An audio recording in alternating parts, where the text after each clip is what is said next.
texte de Louis Courdan, interprété par Dorina Sana.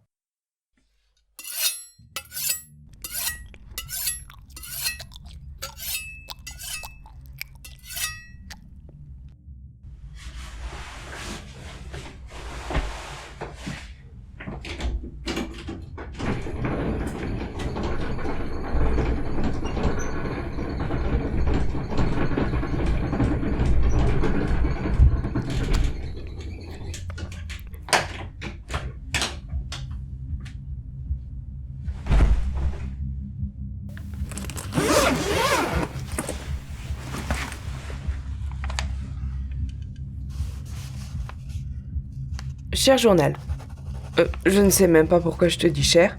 On ne se connaît pas vraiment et si ça se trouve, j'ai déposé en toi tout ce qu'il y a dans mes pensées pour ce soir et t'oublier à jamais dans le fond de mes bagages. J'ai tardé à me livrer. Déjà parce que je trouve que ça fait un peu étalage de sa science que de montrer qu'on sait écrire, mais aussi parce que ce soir, l'émotion qui me parcourt est si dévorante qu'il me vient subitement la profonde envie de t'écrire tous les jours. Si d'autres jours il y a. Je me sens tantôt vivante, tantôt mourante, j'ai chaud, j'ai froid, je sue, je mouline et sens en moi le besoin de calmer mes émois. Alors voici, aux grands mots, les grands remèdes, et vu que je ne crois pas en ce qu'ils nomment la médecine contemporaine, j'en viens à tremper ma plume et à remplir tes pages pour éviter de gaver les barman de cette ville avec mes problèmes de bourré. Je n'avais encore jamais mis les pieds à Vaste Rêve. Son nom est, à mon sens, l'unique plaisir qu'elle offre aux touristes avant de les accueillir en la réalité de son sein. Un sein.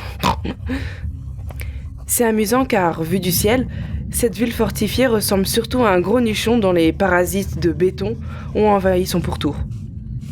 Ce fameux bâtiment en forme de totote est pourtant ce que jadis développa l'engouement migratoire qu'il y a eu il y a 150 destinations. Ce dôme colossal est une arène peu commune qui a été édifiée dans le but de pouvoir couvrir tout grand événement médiatique, spectaculaire et même VIP, avec la particularité de pouvoir y assister directement de chez vous. Ouais, cher journal, tu l'as bien lu. La paroi qui englobe le stadium de Vaste Rêve est composée d'une multitude de logements jusqu'à son sommet, dont les balcons et ou vérandas donnent une vue imprenable sur le terrain artificiel entretenu par les larbins de cette fière cité indépendante. Vaste Rêve est donc le rêve de tout fan de divertissement qui souhaite gratuitement, et j'insiste sur ce terme, assister aux représentations quotidiennes de courses de magie, de combats de clowns, de destruction de poneys, de cirque d'épée ou encore de spectacles de moto. Car oui, au lieu de s'emmerder chez soi, ici tu as la chance de pouvoir tuer le temps en regardant par la fenêtre d'autres gugus se faire chier tous les jours à ta place pour briser ton enduit.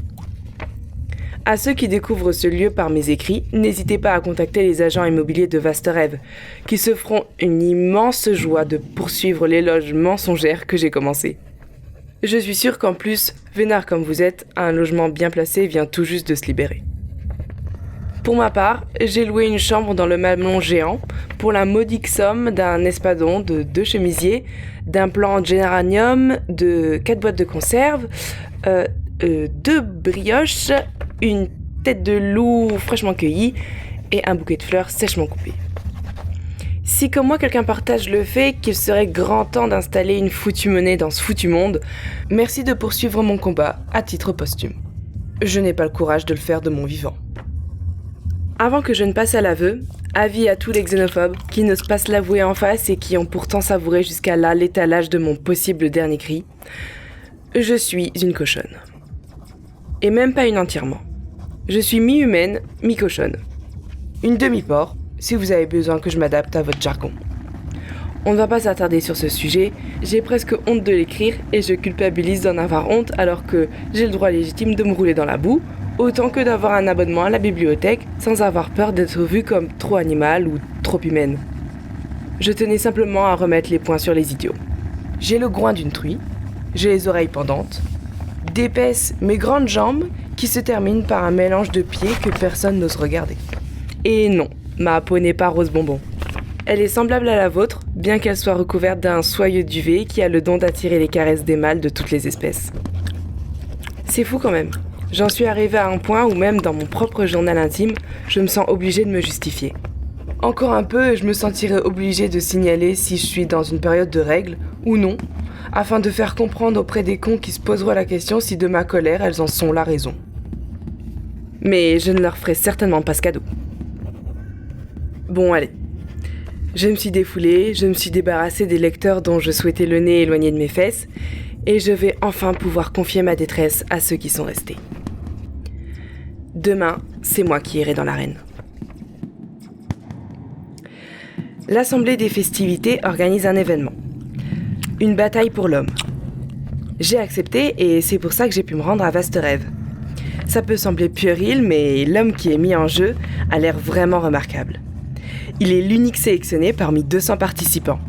Travailleur à l'usine dans ses jeunes années, cultivé autant que cultivateur, il possède une petite ferme près de la vieille mégalopole qu'il a pour projet de transformer en école de chevalerie. Un garçon venant des zones industrielles de l'impossible, qui a même joué en tant que batteur dans un groupe chaotiste féministe pendant 6 destinations, les fées faites du bruit. Et féerie sur le château, il n'a plus de famille vivante, et cela depuis un moment. Adieu le célibat, bonjour l'idylle. Bon, je m'emballe, certes, mais laissez-moi rêver. Dans un monde aussi instable que le nôtre, où du jour au lendemain, l'aléa peut nous engloutir sous les vœux refusés des plus désespérés, je ne veux plus être un grain de sable. Je souhaite transformer la poussière de mon existence en étincelle. J'ai envie de tomber amoureuse, urgemment, et de quelqu'un que je mérite. Plus jeune, j'aurais ri de mon comportement actuel. Aujourd'hui, j'en tremble. La bêtise de mon geste n'est pourtant pas si sotte. J'ai 39 destinations dans les sabots, des pièces d'armure presque neuves, et j'ai tué plus d'une fois, et j'ai déjà souffert de l'avoir fait. Et ma routine n'est autre que s'adapter. En plus, je risque d'affronter des nuées d'adolescentes en manque d'affection, prêtes à mourir pour qu'un charmant charmeur ôte leur culotte en même temps que le poids de la virginité qui les laisse au crochet de leurs parents. Autrement dit, mes inquiétudes ne sont que pure folie, bien que la véritable folie aurait été de ne pas avoir peur. J'ai aiguisé ma hache toute la journée. On pourrait s'y couper rien qu'en la regardant. Mes maxillaires ont tellement mastiqué que mon estomac réclame à présent le chewing-gum que je ne cesse de malmener dans ma bouche. Bien que je n'ai rien avalé depuis ce matin, le goût de l'inquiétude fait obstacle à mon désir de me nourrir. De toute façon, cette piole m'a coûté mes dernières pitances. Il ne me reste plus qu'une boîte de haricots. Mais je vais me la garder pour demain avant le combat. Je n'ai plus qu'une chose à faire, dormir. En espérant que cette nuit de sommeil assure l'avenir de mes journées ensoleillées. L'amour ou la mort m'attendent demain. Mais duquel des deux ai-je le plus peur ? Bisous. Parce que oui, si comme je le dis, tu es mon cher journal, y a pas de raison que je t'en claque pas. Et à demain. Je l'espère.